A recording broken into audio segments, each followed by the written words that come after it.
নমস্কাৰ শিক্ষাৰ্থীসকল, আশা কৰোঁ তোমালোক সকলোৱে ভালে আছা।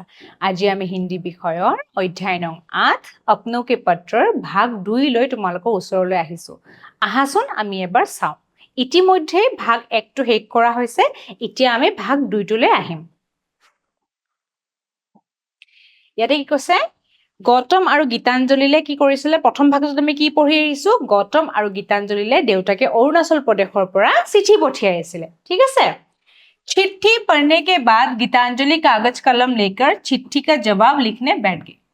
देवताকৰ চিঠিখন পোৱাৰ লগে লগে চিঠিৰ উত্তৰ দিবলৈ কি কৰিলে? গীতাঞ্জলিয়ে কাগজ আৰু কলম লৈ একদম বহি গল। ঠিক আছে? গীতাঞ্জলিয়ে কি কৰিছিলে? কাগজ আৰু কলম লৈ একদম চিঠি লিখিব বহি গল। थोड़ी देर बाद गौतम ने गीतांजलि से कहा। অলপ দেৰি পিছত গৌতমে গীতাঞ্জলিক কৈছে, बहन सुनाओ तो पिताजी को क्या क्या लिख रही हो। যে ভন্টি শুনাচোন তই দেউতাৰ কাৰণে কি লিখিছ? চিঠিৰ উত্তৰত কি লিখিছ? गीतांजलि ने भैया को चिट्ठी दिखाई। गीतांजलिए भायेকক চিঠিখন দেখালে।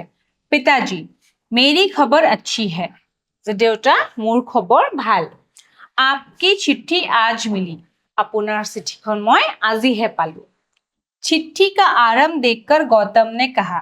চিঠিখনৰ আৰম্ভণি মানে চিঠি লিখাৰ আৰম্ভণি দেখি গৌতমে কৈছে, अरे ये तुम क्या लिख रही हो? अरे এইটো তুমি কি লিখিছা? चिट्ठी लिखने का तरीका होता है। চিঠি লিখা এটা নিয়ম থাকে। तरीका মানে নিয়ম, নীতি নিয়ম, এটা নিয়ম থাকে। पारिवारिक पत्र में सबसे ऊपर संबोधन होना चाहिए। পাৰিবাৰিক পত্ৰ, ঠিক আছে? পাৰিবাৰিক চিঠিত প্ৰথমতে কি থাকিব লাগে? সম্বোধন। কাক সম্বোধন কৰি লিখিছা? কালে চিঠিখন লিখিছা?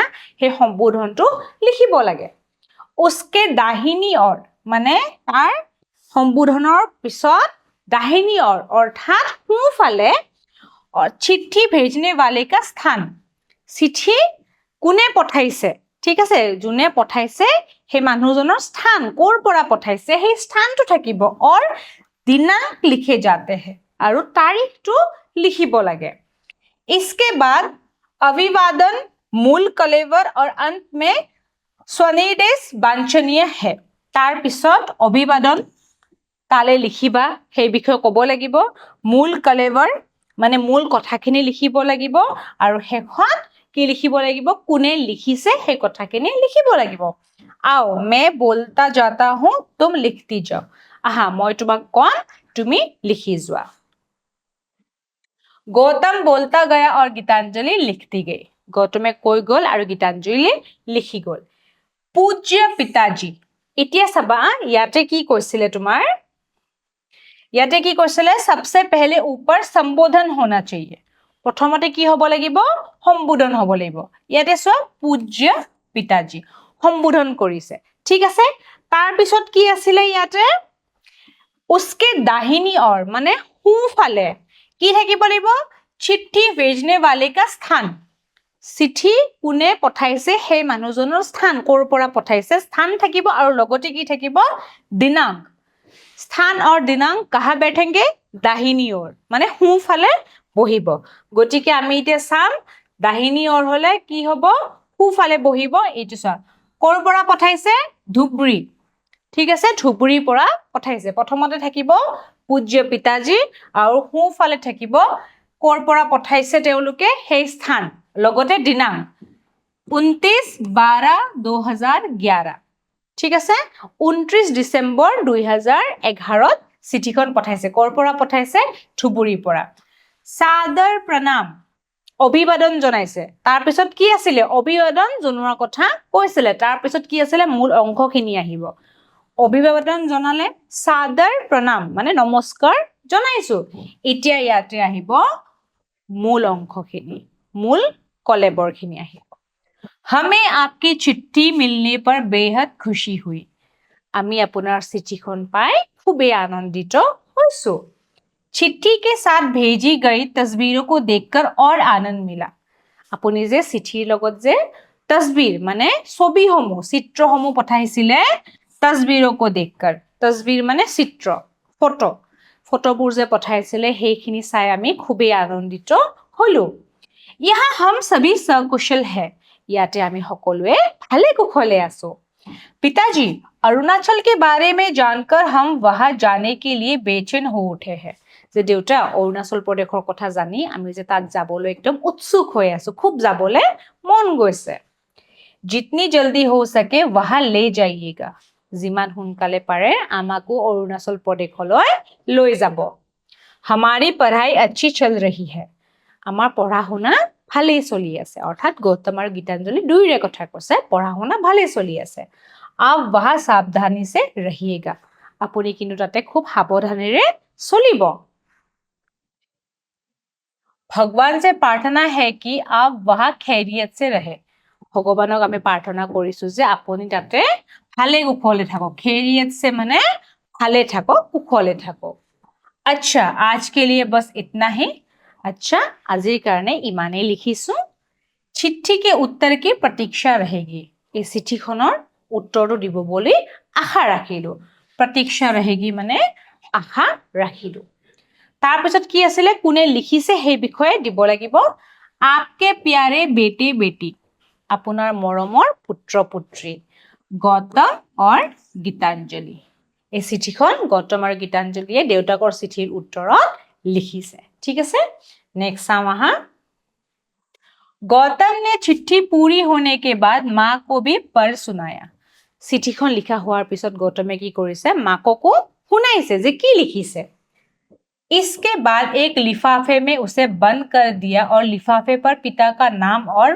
कार्यालय का पता लिख लिया এতিয়া চিঠিখন লিখি কি কৰিছে লিফাফে মানে খাম এটাত ভৰাই পেলাই কি কৰিব লাগিব লিফাফে पर पिता का नाम আমি কাক পঠাম গৌতম আৰু গীতাঞ্জলি কাক পঠাইছে দেউতাকক পঠাইছে গতিকে দেউতাকৰ নাম লিখিব লাগিব और कार्यालय का पता মানে দেউতাকে যত কাম কৰি আছে সেই জায়গাটোৰ নাম সেই অফিসটোৰ নাম লিখিব লাগিব এড্ৰেছটো ঠিকনাটো লিখিব লাগিব उसने मां से इजाजत ली और चिट्ठी डाकघर में डालाया আৰু মাকৰ অনুমতি লৈ চিঠিখন ডাকঘৰত অৰ্থাৎ পোষ্ট অফিসত দি থৈ আহিছে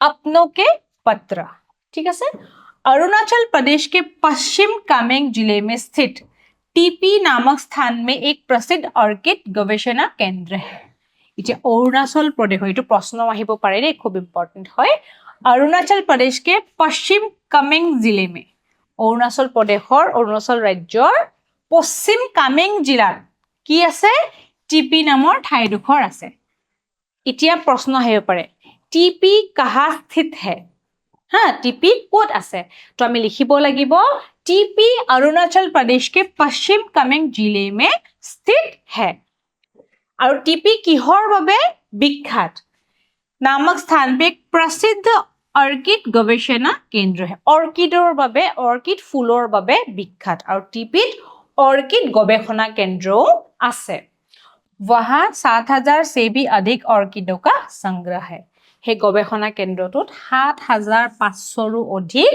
অৰ্কিডৰ সংগ্ৰহ আছে এই অধ্যায়টোৰ দ্বিতীয় ভাগটো ইয়াতে শেষ হৈছে এতিয়া আমি মূল্যাঙ্কনৰ ফাললৈ যাওঁ আহা